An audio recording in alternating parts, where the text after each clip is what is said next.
সরকারের মুক্তির দাবিতে সারা বাংলাদেশের যে মাজারগুলো ভাঙা হচ্ছে তার প্রতিবাদে এবং বাউলদের উপরে যেই হামলা হচ্ছে তার প্রতিবাদে।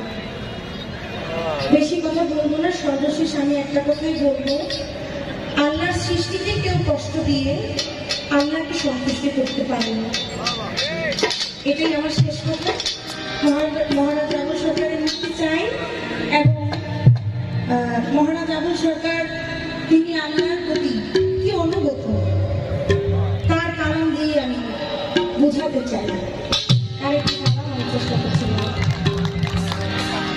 ভোগাটা একটু বাড়াতে হবে।